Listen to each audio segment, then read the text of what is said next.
This episode is provided by Thomas Allgeier and Frennis, based on the most relevant LinkedIn posts about Advertising Week Europe and Ammunition EU launch.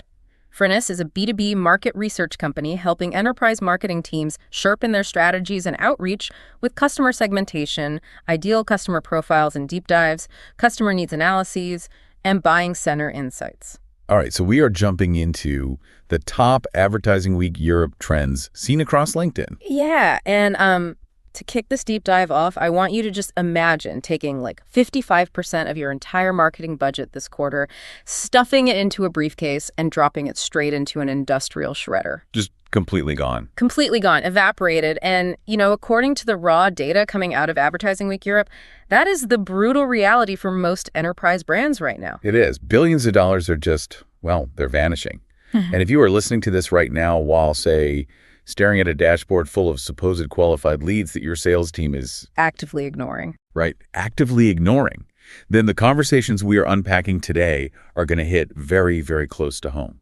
Yeah, because we're looking at a stack of insights that point to this massive industry reckoning. I mean, the traditional B2B playbook where you just, buy a bunch of ads, gate an ebook, and watch the CRM graph go up. It's fracturing. It is completely fracturing. And the most aggressive signal of the shift, it didn't even come from like a panel discussion. Yeah. It came from a major business move. Oh, you're talking about the ammunition launch. Exactly. Right. So the US-based agency Ammunition just launched their European operation in London.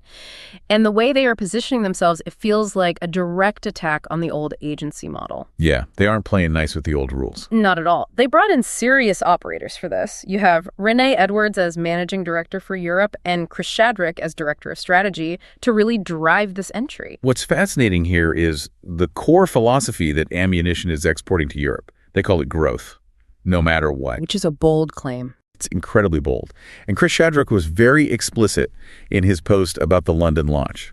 He basically said there is only one measurement that matters, and it is growth. Like it is a pass or fail metric. Right. They are completely rejecting the kind of non-performance-driven marketing that relies on vanity metrics or just, proving that your team was active this month. Okay, let's unpack this because growth, no matter what sounds fantastic on a billboard, right? But what does it actually mean operationally? That's the real question. Because I look at the traditional enterprise agency model, and it usually resembles this highly fragmented assembly line. Yeah, total silos. Exactly.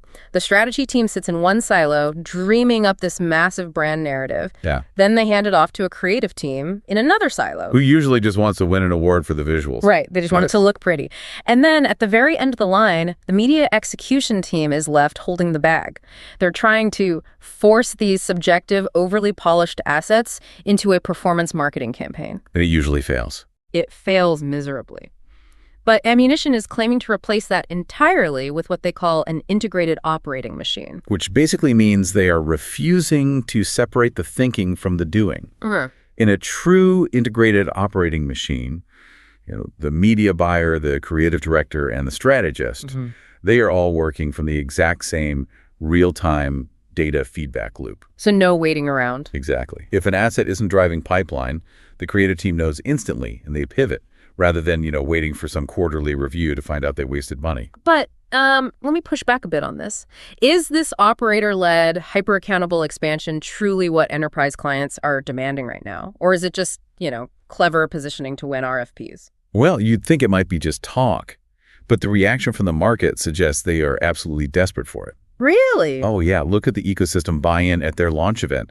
We saw posts from senior figures like Evgeny Skirskane, Robin Hartley, and Chris Kelly. Oh, yeah. Chris Kelly literally rushed over from the Propel multi-club event just to be there. Exactly. The density of B2B marketing leaders celebrating this launch, it points to this massive craving for leadership credibility. Mm-hmm. I mean, Renee Edwards and her team aren't just account managers. Right. They are experienced operators who have actually built and scaled internal marketing organizations. Clients are finally realizing that, outsourcing their strategy to people who have never actually held a commercial target. It's a huge liability. It's a massive liability. And I think that structural shift toward commercial accountability, it's bleeding into everything. Because if agencies have to prove bottom line growth, internal marketing teams are under even more pressure to do the exact same thing. Oh, absolutely. This actually came up in a brilliant point from Priyanka Falad, a client director at Microsoft AI. She argued that B2B measurement is desperately due for a glow-up. A glow-up. I love that phrasing. Yeah. And she was referencing an insight from Lubna Qureshi from Sage, heavily emphasizing that marketing KPIs cannot exist in a vacuum anymore. No, they can't. They have to tie directly into the only metrics that sales and finance actually care about. Which is incremental pipeline and deal size. I mean, if you are a marketer optimizing your campaigns just to generate MQLs, marketing qualified leads, You play on the wrong scoreboard. you really are. Anyone can generate 1,000 MQLs by giving away a free iPad in exchange for an email address. Yeah, that's easy. But if none of those emails turn to closed-won revenue, the CFO just sees marketing as a cost center, not a growth engine. Right, and Lucy Burnham reinforced this in her recap of the week. She stressed that marketing leadership has to learn how to speak the language of the boardroom. Yes. You cannot walk into a meeting with the executive board and talk about click-through rates or, social impressions. They will laugh you out of the room. They really will. Burnham noted that you have to build your KPIs collaboratively with other departments. Everyone needs to agree on the dominoes. The dominoes meaning what? Meaning, what early signals indicate future revenue, and at what stage in the quarter should those dominoes actually start falling? I see. But hitting those boardroom KPIs is basically impossible if your team is bogged down by the very tools supposed to be helping them. Oh, the tech stack problem. Yes. This is where I see a massive disconnect. Leadership demands more pipeline, more personalization, faster execution. So what does the marketing team do? They buy another sauce tool. They buy another tool, then another. Todd K. Harris and Virginie Gupio both hit on this exact pain point during the week. And Virginie used a phrase that I think every B2B marketer will feel in their bones. She called it operational debt. Operational debt. Wow, that is the silent killer of marketing ROI right there. It really is. Because we constantly try to optimize our output, tweaking the ad copy, changing the email subject line, but we rarely pause to fix the underlying system producing that output. Exactly. And Todd K. Harris made the argument that simply adding more technology to a broken operating system just creates expensive noise. Just noise. Think about what happens when you buy a new predictive lead scoring tool, right? But your CRM is full of duplicate contacts and your sales team doesn't even log their calls properly. The tool is useless. It's completely useless. The technology doesn't fix the behavioral and structural gaps. It just automates the dysfunction. So you end up with missed handoffs between marketing and sales, duplicated efforts, and this massive chasm between your high-level strategy and your day-to-day execution. And Virginie Gupio's takeaway from speaking with leaders at Advertising Week was that technology without operational redesign is completely useless. Yeah. The smartest teams right now are entering what she calls the orchestration era. The orchestration era. Yeah, which means execution has to become systematic. You have to map out exactly how strategy, data, and execution connect so the business can scale without all that friction. Right. Fixing operational debt means auditing your workflow, stripping out the redundant tools, and ensuring your team actually knows how to orchestrate the tech they already have. Which naturally brings us to the most hyped and honestly most misunderstood technology in that entire stack, artificial intelligence. Of course. Because if plugging in a new tool doesn't magically fix a broken system, how are B2B marketers actually supposed to integrate AI into this new, highly accountable orchestration era? I mean, that tension was the defining debate of the week. Everyone is talking about AI. Everyone claims to be experimenting with it. But the reality of deploying it in an enterprise environment is incredibly messy. Oh, it's so messy. And here's where it gets really interesting. Steve Doyle from 4 Stars Digital Recruitment shared this highly revealing anecdote from the floor. Oh, the hand-raising one. Yes. He noted that if you walked into almost any room at the event and asked, hey, who is using AI in their workflow, nearly every single hand went up. Right, because people are using it to draft emails, summarize meetings, you name it. Exactly. But then if you ask that same room, who would trust an AI to send a finished, unreviewed piece of work straight to your boss or your most important client? 0 hands go up. 0. Not a single hand. Because the technology is available, but the institutional trust is virtually non-existent. Right. So how do we bridge that gap? Because if we can't trust it to act autonomously, where is the actual ROI? Well, Elad Brent Shavit, he's the chief business officer at Allison.ai. He provided a really pragmatic framework for this. He was asked point blank, if AI is here to replace human gut feeling and creative intuition. And what did he say? His answer was a definitive no. AI is not here to replace human brilliance. It is here to validate it using data. Interesting. And the financial imperative for this validation is where that terrifying shredder statistic we mentioned earlier comes in. Both he and Jessica Barter from Pinpoint Media highlighted this massive inefficiency in the market. 55% of media spend is currently wasted on underperforming creative. 55%. That number is just staggering. I mean, if an enterprise is spending $10 million a year on media, they are throwing $5.5 million out the window just because the creative asset didn't resonate with the buyer. Yep. So how does AI actually fix that without just generating generic robotic ad copy? By analyzing what Elad Brint-Shavit calls the creative genome. The creative genome. Right. Yeah, so historically, creative approval has been highly subjective. Like a creative director likes the blue background, the CMO prefers the red, and they just argue about it in a boardroom. Right, it's just opinions. Exactly. AI changes this by breaking down a video or an image into thousands of microelements: pacing, logo placement, color palettes, tone of voice. And it mathematically correlates those specific elements to historical performance data. Wow. It removes the subjectivity entirely. You still need the human to come up with the core creative concept, but the AI tells you precisely how to execute it to ensure it actually converts. So it's validating the art with the science. Exactly. But that entire process relies heavily on the quality of the historical data you feed it. DeRay Pretorius brought up a concept from Experian's Sarah Robertson that perfectly illustrates this dependency. Oh, about the fuel. Yeah, a lot of people say data is the fuel for the AI engine, but I think a structural metaphor works a bit better here. Think of AI less like an engine and more like a high-speed, highly obedient translator. Okay, I like it. Because if your underlying business data is speaking a broken language, like if your CRM is full of outdated titles, unlogged interactions, mismatched accounts, the AI doesn't fix the language. It just translates your bad data into bad decisions at a terrifying scale. It just amplifies the mess. Exactly.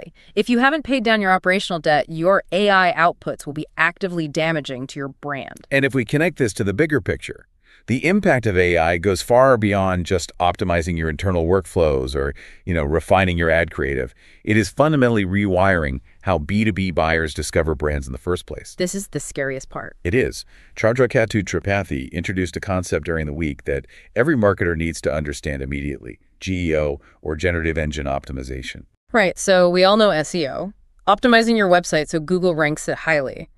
But GEO feels like entirely new territory.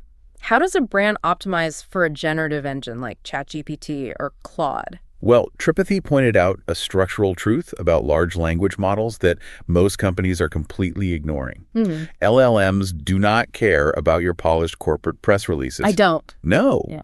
They do not index your paid media campaigns. They are trained to find consensus, and they look for that consensus in authentic customer conversations. Oh, wow. Yeah, these great places like Reddit, niche industry forums, and LinkedIn comment sections to understand what real people think about a product. Oh, think about the implications of that for a second. In the traditional SEO model, if you had a big enough budget, you could essentially buy your way to the top of the search results through paid ads and massive backlink campaigns. Sure. You're saying that in a GEO world, you cannot bribe the AI. You cannot bribe it with traditional ad spend. Not at all. Tripathi posed a critical scenario. He said, when a buyer asks an AI assistant for the best solution in your specific category, do you appear? What does the AI say about you? And most importantly, who told the AI to say that? That gives me chills. Right. If your brand isn't earning organic, unprompted advocacy in those unfiltered community spaces, you will simply become invisible to AI discovery. Invisible. He used Starling Bank as a prime example. They currently have the highest brand voice presence in LLMs among UK challenger banks. And that didn't happen because they bought the most billboard space. How did it happen? It happened because real, verifiable customers talk about their user experience credibly and at scale across the internet. The AI ingests those conversations as ground truth. In the generative era, your brand reputation is your performance marketing. So what does this all mean? I mean, if the LLMs are looking for authentic human conversations, how does a day-to-day B2B marketing team actually adapt to that? It sounds like we have to completely tear down the way we currently communicate. You can't just publish a white paper and hope Reddit talks about it. You do have to tear it down. And that leads directly into our final major theme of the week: the complete evolution of B2B storytelling and the total collapse of the traditional marketing funnel. Yeah, I was reading John Webb's takeaways from a panel that featured Elfried Samba, and Samba had this brutally honest assessment of how most B2B brands behave on LinkedIn. It's pretty embarrassing. It is. He pointed out that buyers are completely exhausted by the standard corporate update, you know the ones. I'm thrilled to announce our new Q3 Synergy initiative. Oh, please stop. Nobody cares. Samba compared it to a brand just standing in an empty room playing its own playlist on repeat, wondering why no one is dancing. That is the perfect analogy. His advice was to stop acting like a broadcaster and start acting like a DJ. Because a DJ reads the room, they adjust the music based on the energy of the crowd. Exactly. Samba argued that B2B brands need to operate like modern media companies. They need to prioritize serialization, giving people a reason to come back for the next installment. Right. And they need to lean heavily into human-led storytelling. It is no longer a volume game where you just publish 3 blogs a week. It is a trust game. And that demand for human-led storytelling is being heavily accelerated by the creator economy, which has completely rewired the psychology of how buyers consume information. Gianmarco Rizzo highlighted a statistic shared by Meta at Advertising Week that should terrify any traditional brand marketer. Lay it on me. Right now, 70% of the content consumed on Meta's platforms comes from unfollowed accounts. 70%. Let's put that in perspective. What was that percentage just a few years ago? In 2020, it was 0%. From 0 to 70% in 4 years. That means the entire concept of building a corporate follower page is becoming obsolete. Pretty much. If reach is entirely dictated by algorithmic fit rather than who clicked subscribe, B2B brands are no longer just competing against their direct competitors. You are competing for the buyer's attention against Hollywood trailers, fitness influencers, highly engaging independent creators. Yeah. If your content isn't inherently interesting, the algorithm simply will not serve it to your target accounts, even if they follow you. And to cut through that level of noise, the authenticity has to be absolute. Julian Green and Leon Harlow shared a perfect example of this in action. They watched UK rapper Giggs speak on the headline stage about a campaign he did with Oatly for their vanilla custard. Oh, this story is amazing. The mechanics of how this campaign started are fascinating because it defied every single rule of traditional B2B procurement. It really did. It didn't start with a creative brief or an RFP or some massive agency pitch. Giggs just happens to be lactose intolerant. He genuinely loved the Oatly custard, but he was frustrated because he couldn't find it stocked in his local shops. So he literally sent a direct message to Oatly's Instagram account, pretending to be a member of his own management team, just asking if they could send him some product. And Oatly's marketing team was smart enough to recognize the organic goldmine they were sitting on. They leaned all the way in. They didn't force Giggs to read a heavily vetted corporate script about the nutritional benefits of oats. They just let him tell his actual personal story of wanting custard and not being able to find it. And what happened?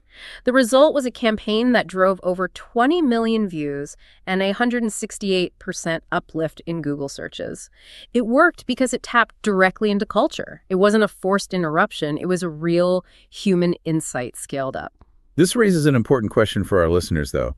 Translating that dynamic into a complex B2B sales cycle. Like, how do you apply the lessons of a rapper selling oat milk to enterprise software or industrial manufacturing? That is the million-dollar question. The execution looks different, obviously, but the underlying psychology is identical. Nick Constantin summed this up beautifully. He observed that the traditional marketing funnel hasn't disappeared, but it has collapsed in on itself.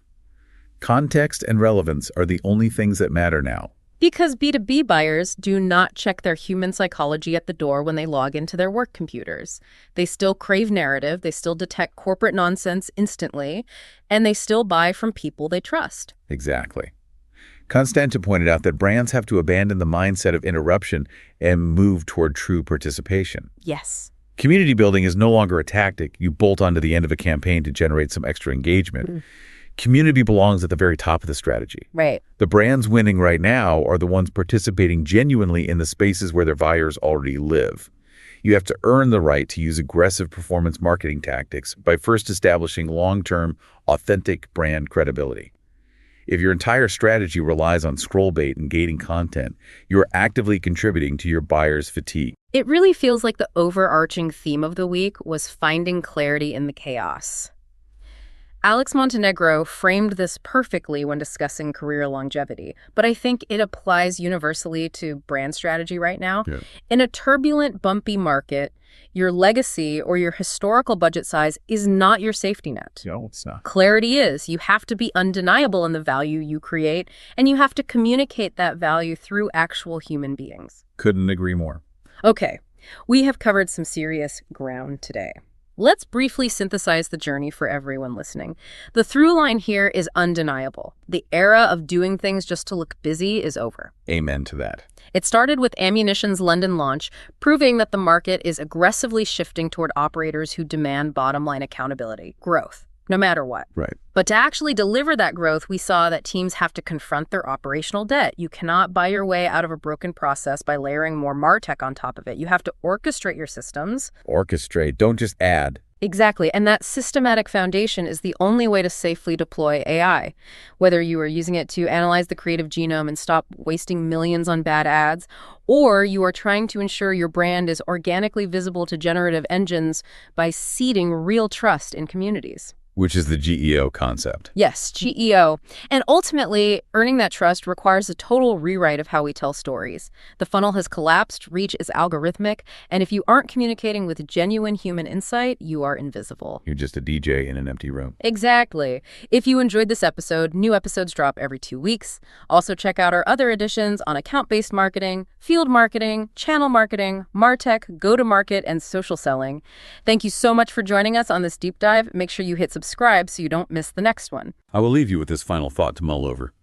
If 70% of content consumption is now coming from unfollowed accounts driven entirely by algorithmic relevance, does the traditional B2B corporate follower page even have a reason to exist in 5 years?